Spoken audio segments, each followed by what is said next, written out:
बच्चों आज फंक्शन का लेक्चर 4 है एंड ग्रेटेस्ट लीनियर फंक्शन का लेक्चर 3। लेक्चर 2 में हम लोगों ने ग्रेटेस्ट लीनियर फंक्शन की कुछ प्रॉपर्टीज पढ़ी थी, तो आज हम लोग उस पर क्वेश्चन करने वाले हैं। फर्स्ट क्वेश्चन है आपका 9/2 it is less than greatest integer of 3x less than equals to 17। आपको x की वैल्यू फाइंड करनी है, फाइंड x। चलिए करते हैं।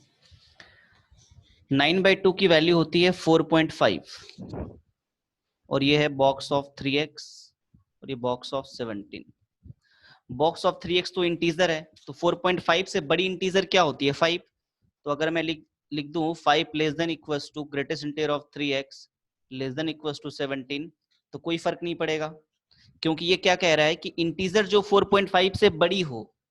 तो 4.5 एंड 5 के बीच में तो कोई इंटीजर है नहीं, तो मिनिमम क्या हो जाएगी 5। ओके, अब प्रॉपर्टी यूज करो। आपने पढ़ा था box of fx greater equals to I, then fx greater equals to I, and box of fx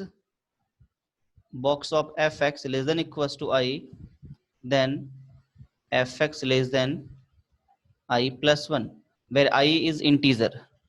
well तो उस प्रॉपर्टी को हम लोग यूज करते हैं, फिर बहुत ही सिंपल हो जाएगा solution. 5 less than equals to 3x and 3x less than 18। अब हम 3 से डिवाइड कर देते हैं ताकि अपने को x की वैल्यू मिल जाए। ये हो गया 5/3 less than equals to x less than 6। So this is our final answer. Next question है बच्चों, find domain of fx equals to log base में greatest integer of x square, argument है x square plus 1। चलिए इसको solve करते हैं। Domain का मतलब तो आप समझते हो, x की वैल्यू जिसके लिए फंक्शन डिफाइंड है। तो लॉग के केस में लॉग की आर्गुमेंट तो हमेशा पॉजिटिव होती है। अगर आपका लॉग क्लियर नहीं है, अगर आपको लॉग में डाउट्स है, तो आप मेरी लॉग की वीडियोस देख सकते हैं, ठीक है। Log x square plus 1 greatest integer of x square में एक्स स्क्वायर प्लस 1 तो हमेशा ही पॉजिटिव है, तो आर्गुमेंट पर कोई प्रॉब्लम नहीं है, argument is always positive. But अपने को पता है कि लॉग की जो बेस होती है ना, वो greater than 0 but not equal to 1 होती है। तो आप समझो कि ये इंटीजर है which is greater than 0 but not 1। तो integer greater than 0 but not 1, इसका मतलब है greatest integer of x square is greater equals to 2, है ना। इंटीजर जो 0 से बड़ी है एंड 1 भी नहीं है, इसका मतलब उस इंटीजर की मिनिमम वैल्यू क्या होगी 2 होगी। चलिए फिर से प्रॉपर्टी यूज करते हैं। तो box of x square greater equals to 2 it means x square greater equals to 2। ये सारी प्रॉपर्टीज मैंने लेक्चर 2 में डिस्कस करी थी, बढ़िया से प्रूफ किया था, तो आप वीडियो देख लीजिए अगर आपको डाउट हो रही है तो x square greater equals to 2, then x less than equals to -√2 और एक्स ग्रेटर इक्वल्स टू √2। ये अपना आंसर है। चलिए नेक्स्ट क्वेश्चन करते हैं। नेक्स्ट क्वेश्चन है फाइंड x। x ही फाइंड करनी है। Modulus of x minus 1 minus 2 plus box of x minus 1 minus 4 equals to 2।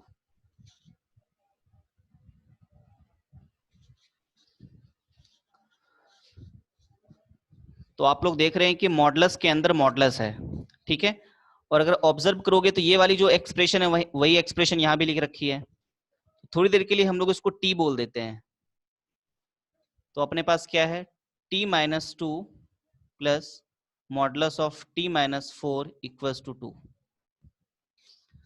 अब इस मॉडुलस इक्वेशन से t की वैल्यू कैसे फाइंड आउट करेंगे। अगर आप केस वाली मेथड से करोगे तो बहुत लेंथी होगा, जैसा कि मैंने अपने मॉडुलस वाले वीडियो में कहा था। आप इसको या तो ग्राफ से सॉल्व करो और या तो ज्योमेट्री से सॉल्व करो। तो ज्योमेट्री से यहाँ पर बहुत इजी हो जाएगा सॉल्यूशन। आप देखिए यहाँ पर ये है 0.2 और ये है 0.4। बच्चों यहाँ से पॉइंट आ गया 2, यहाँ से पॉइंट आ गया 4, इनके बीच का एक्चुअल डिस्टेंस कितना है? 2 है। तो क्वेश्चन क्या कह रहा है कि टी एक वेरिएबल पॉइंट है, ठीक है, इसको आप टी एक्सिस बोल दो, कोई कंफ्यूजन नहीं। अब तो ये टी एक्सिस है, टी एक वेरिएबल पॉइंट है। तो टी का जो 2 से डिस्टेंस है एंड टी का जो 4 से डिस्टेंस है, दोनों डिस्टेंस का सम 2 है। टी एक्सिस पर ये टी होगी, ऑब्वियस है। तो टी को आप ऐसे जगह पे रखो कि 2 से और 4 से डिस्टेंस का सम आपका क्या होना चाहिए? 2 होना चाहिए। तो सोचो अगर आपने टी को यहां ले लिया तो टी का जो 2 से डिस्टेंस होगा और टी का जो 4 से डिस्टेंस होगा, दोनों का सम तो 2 ही आएगा। तो टी इसका मतलब है 2 से 4 के बीच में कहीं भी हो सकती है ना? देखो अगर आपने टी को 4 के बाद लिया होता अगर, तो टी का 2 से जो डिस्टेंस होता वो तो 2 से ज्यादा हो जाती ना। तो ऑब्वियस है टी जो है इसके बाद नहीं हो सकती, टी इसके पहले नहीं हो सकती। तो टी की वैल्यू 2 से 4 के बीच में होगी। अब ये टी क्या है अपना? तो टी है modulus of box of x minus 1, ये अपना टी है। तो ये वैल्यू 2 से 4 के बीच में होगी। चलो इसको सॉल्व करने के लिए मैंने अंदर वाले को बोल दिया अल्फा। ये हो गया modulus of alpha minus 1 greater equal to 2 less than equal to 4। आमतौर पे बच्चे इसको करने के लिए बहुत केस वगैरह लेते हैं और बहुत लेंदी सॉल्यूशन हो जाता है। फिर आपको टाइम सेव करना है, आईआईटी में इतना वक्त नहीं होता कि आप छोटे छोटे सवालों को बहुत टाइम लेकर बनाएं। तो ज्योमेट्री यूज करो, सॉल्यूशन बहुत जल्दी आ जाएगा आपका। ये हो गया आपका अल्फा एक्सिस और ये पॉइंट है 1, यहाँ 2 है ना, तो ये ले लो 1 + 2 और ये हो गया 1 + 4 और ये हो गया 1 - 4 और ये हो गया 1 - 2। अब क्वेश्चन पे आते हैं। क्वेश्चन क्या कह रहा है कि अल्फा का 1 से डिस्टेंस, अल्फा वेरिएबल पॉइंट है, 1 एक फिक्स पॉइंट है, तो अल्फा का 1 से डिस्टेंस 2 यूनिट से ज्यादा है एंड 4 यूनिट से कम है। तो 1 से 2 यूनिट पर ये पॉइंट है और 1 से 4 यूनिट के डिस्टेंस पर ये वाला पॉइंट है। तो अल्फा को कहाँ होना चाहिए? तो अल्फा को इसके बीच में कहीं भी हो सकता है। अल्फा इसके बीच में कहीं भी हो सकता है, क्योंकि आप इसके बीच में अल्फा को कहीं भी लोगे तो 1 से जो डिस्टेंस होगी उसकी, वो 2 से तो ज्यादा ही होगी। और आपको लेना है कहां तक? 5 तक ही लेना है अल्फा की वैल्यू। सिमिलरली इस तरफ भी वैसी हो जाएगी, अल्फा यहाँ कहीं हो सकती है। तो अल्फा की वैल्यू हो गई -3 से लेकर -1 यूनियन 3 से लेकर अल्फा की वैल्यू हो गई 5। अब अल्फा की वैल्यू क्या है? अल्फा है बॉक्स ऑफ एक्स। तो box of x less than -3 less than equals to -1।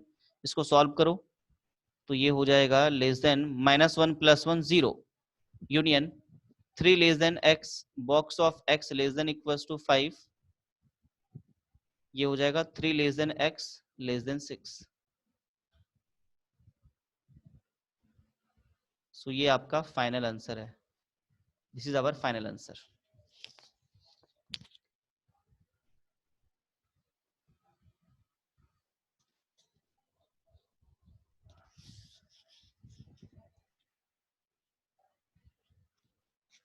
Next question है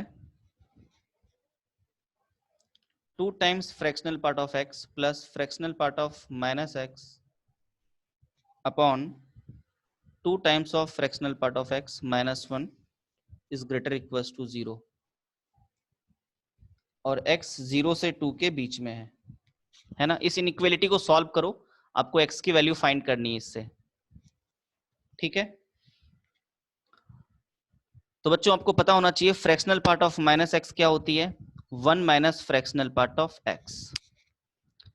एग्जाम्पल देता हूं मैं आपको, जैसे मान लो -4.3 है, तो इसको क्या लिखूंगा मैं? 1 - 4.3 और 4.3 का फ्रैक्शनल पार्ट क्या होगा? 0.3। तो 1 - 0.3 क्या हो जाएगा? 0.7। तो बहुत सिंपल है, आप इस फॉर्मूले को याद रखिए। तो फ्रैक्शनल पार्ट ऑफ -x को क्या लिखते हैं हम लोग? 1 minus fractional part of x। चलिए इस क्वेश्चन को करते हैं अब। तो ऊपर हो जाएगा 2 times fractional part of x plus 1 minus fractional part of x upon 2 times fractional part of x -1। It is greater equals to 0। Numerator में हो गया fractional part of x plus 1 upon 2 times fractional part of x -1। It is greater equals to 0। थोड़ी देर के लिए fractional part of x को t मान लो आप, ये आ गया T plus 1 upon 2t minus 1 greater equal to 0। अब हम लोग यूज करेंगे वेवी कप। अगर आपको वेवी कप में प्रॉब्लम है तो आप मेरा वेवी कप का लेक्चर देख सकते हैं, ठीक है। बेसिक मैथ्स में वेवी कप मैंने बहुत डिटेल से एक्सप्लेन किया हुआ है। वेवी कप में क्या करते हैं, न्यूमरेटर को 0 करते हैं तो पॉइंट आ गया -1, डिनोमिनेटर को 0 किया तो पॉइंट आ गई हाफ। अब कोई भी इंटरवल आप चेक कर लो, जैसा कि इस इंटरवल में ये वैल्यू क्या आ रही है, पॉजिटिव आ रही है, तो इसमें नेगेटिव हो गई, इसमें पॉजिटिव हो गई। तो अपने को चाहिए पॉजिटिव, तो देखो पॉजिटिव कौन सा इंटरवल में है, जब t की value less than equals to -1 है और t ग्रेटर देन 1/2 है। t इक्वल टू हाफ नहीं हो सकती, अगर t इक्वल्स टू हाफ लेंगे तो डिनोमिनेटर 0 हो जाएगा। अब आते हैं t पर, तो t क्या है, t हमारा फ्रैक्शनल पार्ट ऑफ x है, लेस देन -1। ये तो पॉसिबल ही नहीं है, नॉट पॉसिबल। फ्रैक्शनल पार्ट कभी भी नेगेटिव नहीं होती, तो नेगेटिव से छोटी कैसे हो सकती है। तो हम लोग यहाँ पर हैं fractional part of x greater than half. इसको सॉल्व करेंगे कि fractional part of x half से बड़ी कब होती है। तो इसको सॉल्व करने के लिए आप ग्राफ का यूज कर सकते हो या फिर लॉजिकली भी आंसर दे सकते हो। ये है फ्रैक्शनल पार्ट ऑफ x की ग्राफ, 0 1 2। मैंने फिर y इक्वल टू हाफ का भी ग्राफ ड्रॉ कर लिया। ये पॉइंट है अपना हाफ और ये पॉइंट है 3/2। ओके, तो अपने को ये देखना है कि फ्रैक्शनल पार्ट ऑफ x की ग्राफ हाफ से ऊपर कब है। देखो ये जो सेगमेंट है फ्रैक्शनल पार्ट ऑफ x की हाफ से ऊपर है, ये सेगमेंट भी फ्रैक्शनल पार्ट ऑफ x की हाफ से ऊपर है ना। तो चूंकि x पे रिस्ट्रिक्शन है, x की वैल्यू 0 से 2 ही हो सकती है, इसीलिए मैंने 0 के लेफ्ट में या 2 के राइट में ग्राफ ड्रॉ नहीं करी। तो आप देख लो आंसर क्या होना चाहिए। तो आंसर हो जाएगा हाफ से बड़ी ना, तो x की वैल्यू हो गई हाफ से लेकर 1 तक, यूनियन 3/2 से लेकर 2 तक। So this is our final answer, x belongs to this. ये हो गई x की वैल्यू। उम्मीद करता हूं ये आपका क्लियर है। ये हो गया x belongs to half to 1 union 3/2 to 2।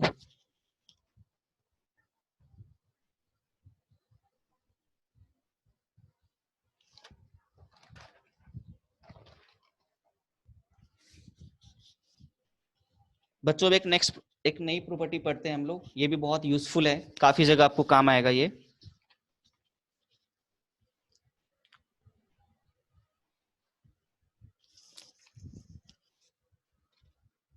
Box of x plus box of x plus 1/n,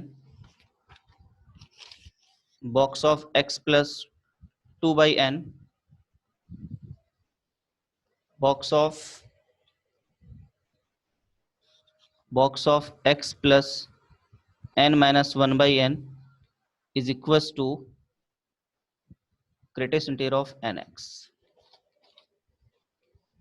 जहां पर n कोई नेचुरल नंबर है, n belongs to natural number. चलिए इसको प्रूफ कैसे करते हैं। तो बच्चों मैं इसको प्रूफ करने से पहले ये प्रूफ करता हूं कि box of x plus box of x plus 1/2 क्या होगी। इसकी वैल्यू हम लोग क्या लिखेंगे, है ना।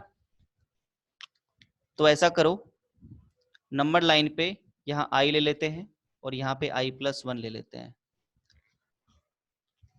बीच में एक ब्रेक आएगा, वो पॉइंट होगी i प्लस हाफ पे ब्रेक होगी।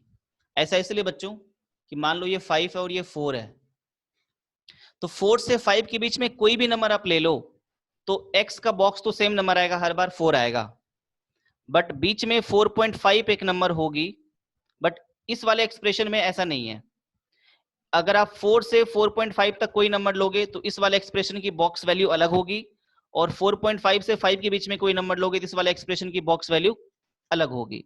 जैसा कि आप देख भी सकते हैं, मान लो मैंने ले लिया 4.2, तो 4.2 प्लस 0.5, ये इसकी बॉक्स वैल्यू 4 ही हो रही है, इसकी बॉक्स वैल्यू तब 4 हो रही है। अगर मैंने ले लिया 4.7 तो 4.7 प्लस 1/2 तो ये 5 पॉइंट समथिंग हो गई, इसकी बॉक्स वैल्यू 5 हो गई। तो इसीलिए मैंने 4.5 पे ब्रेक किया हुआ है। ये ब्रेक कैसे करते हैं ये आपको समझना है कि किस बीच में कौन सा नंबर है जिसके अबाउट इसके वैल्यूज में चेंजेस आ सकती है। तो वो वैल्यू है i प्लस 1/2। i प्लस 1/2 पर इसकी बॉक्स वैल्यू में इसके अबाउट इसकी बॉक्स वैल्यू अलग अलग होगी, इसलिए मैंने यहां पे ब्रेक किया। ठीक है, तो देखो आप इस बीच में कहीं भी x ले लो, i से i प्लस हाफ के बीच में कहीं भी x ले लो, तो box of x plus box of x plus 1/2 ये क्या होएगा? तो बॉक्स ऑफ एक्स आई और box of x plus half भी क्या होगा? चूंकि आपने x की वैल्यू i से i प्लस हाफ में लिया है, आपने x की वैल्यू i से i प्लस हाफ में लिया है, तो x की बॉक्स तो i होगी, x प्लस हाफ की बॉक्स क्या होगी? तो सब में हाफ ऐड कर दो, i plus half x plus half और ये हो गया i प्लस 1। तो x प्लस हाफ की बॉक्स भी क्या हो गई? i हो गई, ये हो गया 2i। इसको मैं डायरेक्टली लिख सकता हूं ग्रेटेस्ट इंटीजर ऑफ 2x के इक्वल, क्योंकि समझो आप इसके बीच में कोई भी x लोगे तो 2x की रेंज क्या होगी? इसमें ही अगर आप 2 से मल्टीप्लाई करते हो तो 2i less than 2x less than 2i plus 1 हो गई। इसका मतलब है 2x की बॉक्स भी क्या होगी? 2i ही होगी ना। तो इस इंटरवल में किसी भी x के लिए box of x plus box of x plus 1/2 क्या हो जाएगी? बॉक्स ऑफ 2x होगी। अब मैंने केस 2 ले लिया, ये वाला केस ले लिया कि जब x की वैल्यू i प्लस हाफ से i प्लस 1 है, जब x की वैल्यू i प्लस हाफ से i प्लस 1 है, देन क्या होगी? बॉक्स ऑफ x, तो बॉक्स ऑफ x क्या होगी? बॉक्स ऑफ x i होगी, box of x plus sorry box of i plus half क्या होगी? नहीं नहीं sorry, box of x plus half क्या होगी ये देखना है अपने को। तो सिंस x की वैल्यू i प्लस हाफ से i प्लस 1 है, तो आप इसमें ऐसा करो हाफ ऐड कर दो, ये हो जाएगी i प्लस 1, ये हो गया x प्लस हाफ और ये होगी i प्लस 3/2। तो बच्चों x plus half i plus 1 से i प्लस 3/2 तक है, तो x प्लस बॉक्स की वैल्यू क्या हो गई? तो x प्लस हाफ की जो बॉक्स वैल्यू हो गई वो हो गई i प्लस 1। सो अपना जो एक्सप्रेशन है वो क्या हो गया? अपना एक्सप्रेशन इन दोनों का सम है ना, तो ये हो गया 2i प्लस 1। ठीक है, अच्छा ऑब्जर्व करो, मैं इसको भी डायरेक्ट 2x लिख सकता हूं। ऐसा इसलिए क्योंकि इस बीच में भी कोई भी x उठाओ, i प्लस हाफ से i प्लस 1 में कोई भी x उठाओ तो जो 2x की रेंज होगी, अगर आप इसमें 2 से मल्टीप्लाई कर दो तो 2i प्लस 1 और ये 2x और ये होगी 2i प्लस 2। आप इस बीच में कोई भी x उठाओगे तो 2x की जो रेंज होगी वो 2i प्लस 1 से 2i प्लस 2 होगी, तो इस बीच के किसी भी नंबर का बॉक्स 2i प्लस 1 ही होगी, है ना। तो बहुत इजी था प्रूफ करना। अगर बच्चों को पता नहीं होगा कि ये क्या होता है तो फिर एग्जाम में आपको काफी टाइम लग जाएगा। ये क्वेश्चन सेविंग ट्रिक है। तो box of x plus box of x plus 1/2 क्या हो गया? बॉक्स ऑफ 2x हो गया। Hope you are with me so far. Similarly box of x plus box of x plus 1/3 box of x plus 2/3 is equal to क्या होगी बच्चों? ये होगी बॉक्स ऑफ 3x। इसको भी अगर प्रूफ करना है तो आप ऐसे प्रूफ कर सकते हो, ये i ले लो और ये i प्लस 1 ले लो, ये i प्लस 1/3 और ये i प्लस 2/3। ठीक है, ये i है, ये i प्लस 1 है, तो बीच में ब्रेक कहां पे करना है? i प्लस 1/3 पे एंड i प्लस 2/3 पर, क्योंकि i प्लस 1/3 पर ये वाला जो नंबर है ये एक नए इंटीजर में कन्वर्ट हो जाएगा और i प्लस 2/3 पे ये वाला नंबर एक नए इंटीजर में कन्वर्ट हो जाएगा। अगर आप इसको RHS से समझोगे, मान लो कि आपके पास ये दे रखा है तो कैसे ब्रेक करेंगे, तो ये भी समझना बहुत ईजी है अगर आप RHS से समझोगे। बट हालांकि हम तो देख रहे हैं ना कि एलएचएस की वैल्यू क्या आएगी, तो एलएचएस की वैल्यू बॉक्स ऑफ 3x होगी। बट मान लो कि आपके सामने आरएचएस ही है, बॉक्स ऑफ 3x ही है, और इसको ही ब्रेक करना है, ठीक है, क्वेश्चन सॉल्व करने में काम आएगा। तो x की वैल्यू चूंकि i से i+1 है, तो 3x की बॉक्स क्या होगी बच्चों, 3i से 3i+3 होगी। इसका मतलब 3x बीच में कौन कौन से इंटीजर को अचीव कर सकता है, तो 3i, 3i+1, 3i+2 है ना। तो इसलिए आपको ब्रेक करना पड़ेगा कहां पर, 3x की value 3i, 3i+1, 3i+2, 3i+3, sorry 3i+3 तो नहीं हो सकती, ये राइट मोस्ट पॉइंट है, क्योंकि आप बॉक्स ऑफ x को जब ब्रेक करते हो तो हर एक इंटीजर पे ब्रेक करते हो ना।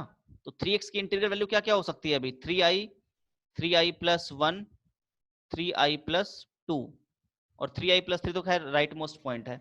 आप इसमें 3 से डिवाइड कर दो, 3 से जैसे डिवाइड करोगे तो आपका केस बन गया ना, i से i+1/3, i+1/3 से i+2/3 एंड i+2/3 से i+1 तक। चलिए, तो अगर आप इस बीच में कोई भी x उठाओगे i से i+1/3 में, तो देखोगे LHS का box value box of 3x ही आ रहा है। इस बीच में भी कोई x उठाओगे तो भी वही वैल्यू आएगी, इस बीच में भी कोई x उठाओगे तो भी box value box of 3x के बराबर ही होगी।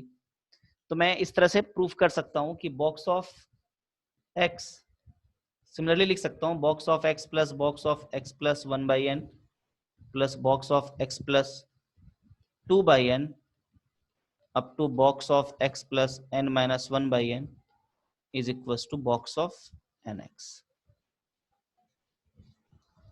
चलिए अब इस पे कुछ क्वेश्चंस कर लेते हैं।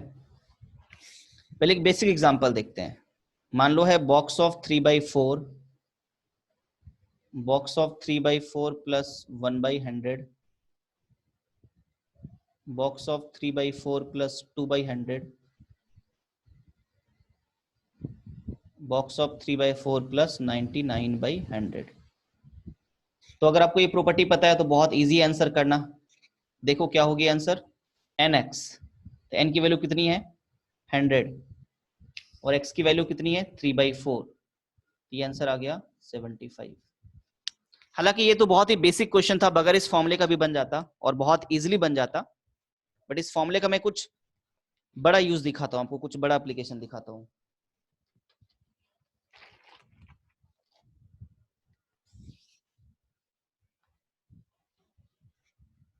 चलिए, find x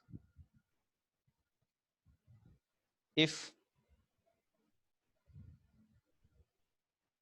box of 2x plus box of x minus box of x+1/2 is less than equals to 2।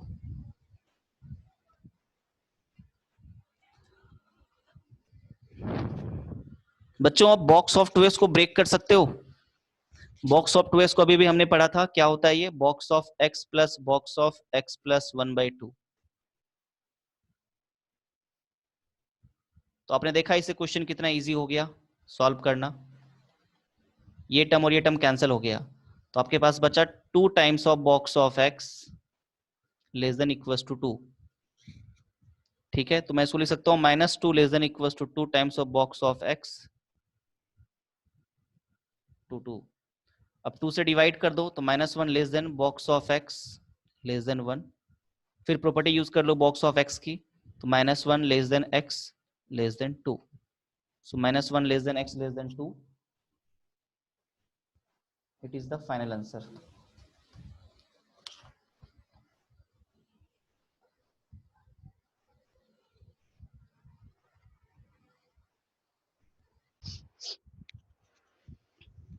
चलिए बच्चों, इस क्वेश्चन को करते हैं। ये RMO 97 का क्वेश्चन है, रीजनल मैथमेटिक्स ओलंपियाड, और बहुत ही जबरदस्त क्वेश्चन है ये। इसमें आपको x की वैल्यू फाइंड करनी है ना, then x is what, x की वैल्यू क्या होगी।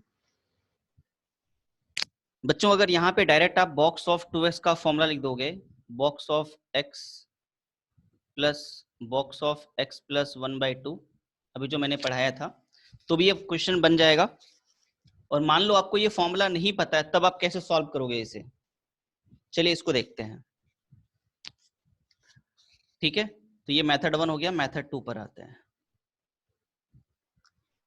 तो हम लोग दो केस में इसको डिस्कस करेंगे, इस क्वेश्चन को दो पार्ट में सॉल्व करेंगे।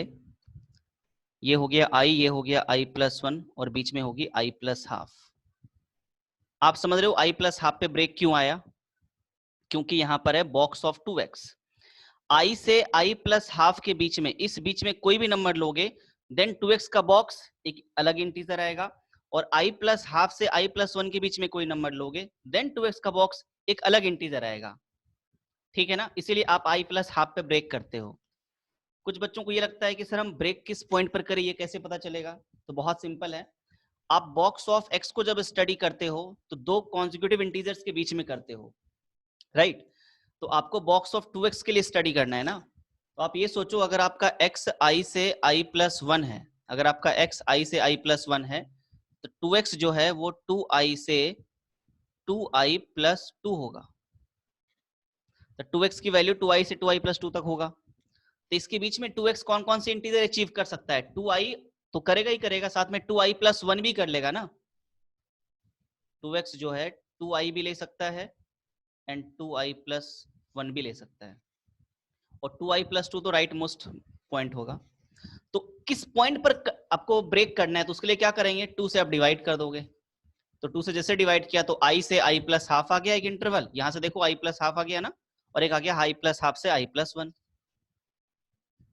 जैसा कि पिछले क्वेश्चन में हमने डिस्कस किया था, मान लो ये 4 है, ये 5 है, तो आप देखो अगर आपने 4.2 लिया तो 4.2 इंटू 2x की बॉक्स करे। अगर आप इस बीच में कोई x ले रहे हो तब इसकी बॉक्स वैल्यू कितनी हो रही है? 4.2 इंटू 2 तो 8 पॉइंट समथिंग, तो बॉक्स 8 हो गई।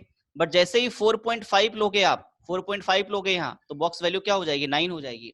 या 4.5 के बाद कोई भी नंबर लोगे देन 2x की बॉक्स क्या हो जाएगी? 9 हो जाएगी। इसलिए मैंने i+½ पे ब्रेक किया। तो अब केस फर्स्ट लेते हैं। केस फर्स्ट, जब x की वैल्यू i से i+½ है, अगर x की वैल्यू i से i+½ है then fractional part of x क्या होगी? तो फ्रैक्शनल पार्ट ऑफ x की वैल्यू ½ से लेकर 1 तक होगी। ठीक है, देन हम लोग इक्वेशन में अब चलते हैं। 1 अपॉन बॉक्स ऑफ x क्या हो जाएगा? ये हो जाएगा i। 1 अपॉन 2x की बॉक्स वैल्यू क्या होगी? अगर x i से i+½ है देन 2x की बॉक्स 2i होगी, जैसा कि मैंने पिछले क्वेश्चन में भी डिस्कस करा था। ये हो गई fractional part of x plus 1/3। अब क्या करेंगे, अब हम लोग इस इक्वेशन से फ्रैक्शनल पार्ट ऑफ x की वैल्यू निकालते हैं। तो फ्रैक्शनल पार्ट ऑफ x की वैल्यू क्या आ रही है वो देखते हैं। ये आ रही है 3/2 times of greatest integer of x minus 1/3। ठीक है, अब देखते हैं क्या करना है। हालांकि इक्वेशन सॉल्विंग का जो फर्स्ट लेक्चर था ग्रेटेस्ट इंटीजर फंक्शन का, उसमें मैंने कुछ क्वेश्चन सॉल्व करके आपको दिखाया था, और तब क्या बताया था कि फ्रैक्शनल पार्ट ऑफ x की जो रेंज है वो 0 से 1 होती है। तो वही कंडीशन RHS पे लगा दो कि RHS 0 से 1 के बीच में होनी चाहिए। RHS 0 से 1 के बीच में होनी चाहिए। तो ये हो जाएगा 0 less than equals to 3/2 times of box of x minus 1/3 less than ½ तो इससे आ जाएगा बॉक्स ऑफ x। इसको सॉल्व करने पर आ जाएगा बॉक्स ऑफ x की वैल्यू कहां से कहां तक? 2 से लेकर कहां तक? 4 तक। ठीक है ना, 2 से लेकर 4 तक। मान लो मैंने यहां पर इक्वलिटी ले ली होती, अगर यहाँ इक्वलिटी ले ली होती तो यहाँ भी इक्वल का साइन आता, कोई दिक्कत नहीं है, यहाँ भी इक्वल का साइन ले लीजिए। तो बॉक्स ऑफ x की वैल्यू 2 से 4 होगी। अब मैं इसको इक्वेशन 1 बोल देता हूं। तो अगर बॉक्स ऑफ x की वैल्यू 2 से 4 होगी तो बताओ 2 से 4 के बीच में क्या क्या हो सकती है इंटीजर? तो 2, 3 एंड 4। तो जैसे ही आप बॉक्स ऑफ x की वैल्यू 2 रखोगे इक्वेशन 1 में तो फ्रैक्शनल पार्ट आपको मिल जाएगा। क्या मिलेगा? कॉरस्पॉन्डिंग फ्रैक्शनल पार्ट आपको क्या मिलेगा? अगर आप बॉक्स ऑफ x को 2 लोगे तो फ्रैक्शनल पार्ट ऑफ x क्या आएगा आपका? 5/12 आएगा। तो उस केस में x की वैल्यू क्या हो जाएगी? 2 + 5/12 यानी कि 24 + 5 29/12। अगर आप फ्रैक्शनल पार्ट ऑफ x की वैल्यू अगर आप बॉक्स ऑफ एक्स की वैल्यू 3 लोगे तो फ्रैक्शनल पार्ट ऑफ एक्स क्या होगी, 1/6 होगी। तो एक्स की वैल्यू क्या हो जाएगी,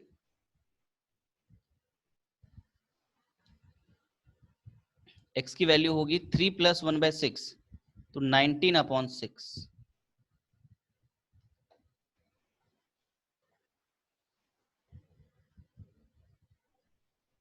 अगर आप बॉक्स ऑफ एक्स की वैल्यू 4 लोगे तो फ्रैक्शनल पार्ट ऑफ एक्स की वैल्यू क्या आ रही है, वो आ रही है 1/24।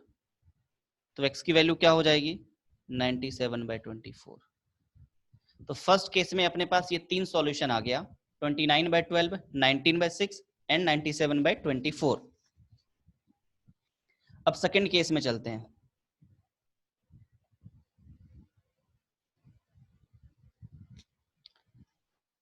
केस 2, जब x की वैल्यू i + ½ से i + 1 है, then fractional part of x क्या होगी, then fractional part of x ½ से 1 के बीच में होगी। सो इक्वेशन में चलते हैं अपन लोग, 1/, ये तो i ही रहेगा, ये क्या हो जाएगा। अच्छा ये बताओ, जब x की वैल्यू i से i + 1 है तो 2x क्या होगी, 2x होगी 2i + 1 से 2x 2i + 2 तक।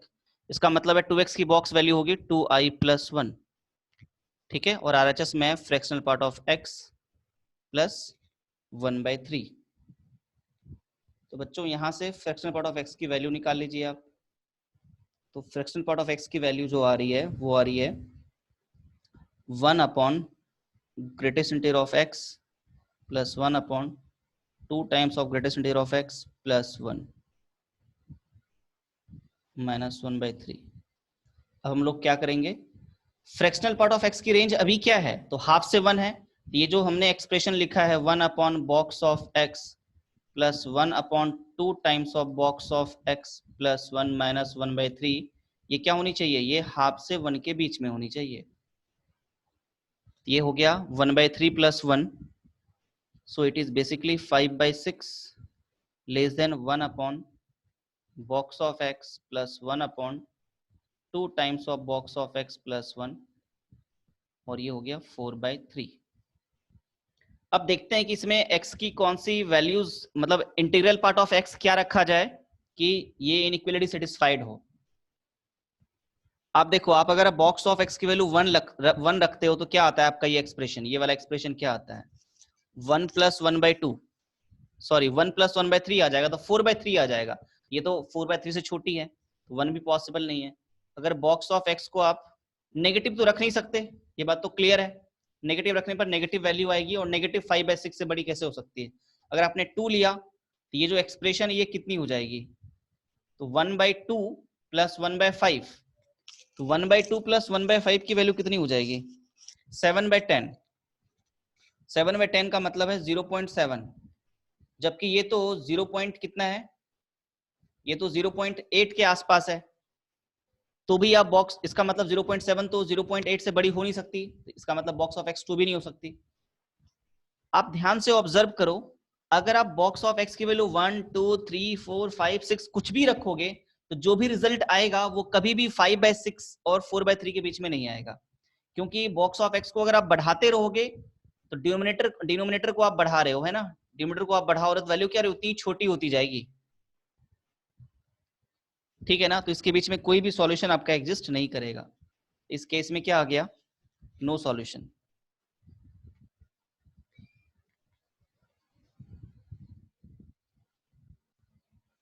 तो बच्चों हम लोगों ने ग्रेटेस्ट इंटीजर फंक्शन के बारे में क्या क्या पढ़ लिया, सारी प्रॉपर्टीज पढ़ ली, बेसिक लेवल पे इक्वेशन सॉल्विंग कैसे करते हैं वो देखा, ग्राफ कैसे ड्रॉ करते हैं वो पढ़ लिया पिछले 2 लेक्चर में। और आज के लेक्चर में हमने जो प्रॉपर्टीज पिछले क्लास में पढ़ी थी ग्रेटेस्ट इंटीजर फंक्शन की, इनइक्वालिटी वाली, जो बहुत इंपॉर्टेंट है, जो आपको डोमेन हो या फिर रेंज हो सब जगह काम आएगा, लिमिट्स में, कॉन्टिन्यूटी में, डिफरेंशियबिलिटी में, फिर डेफिनेट एरिया, इंटीग्रेशन में, सब जगह आपको काम आने वाला है ये सब, ठीक है। और ये वाली जो बॉक्स ऑफ 2x वाली प्रॉपर्टी थी ये भी बहुत यूजफुल है।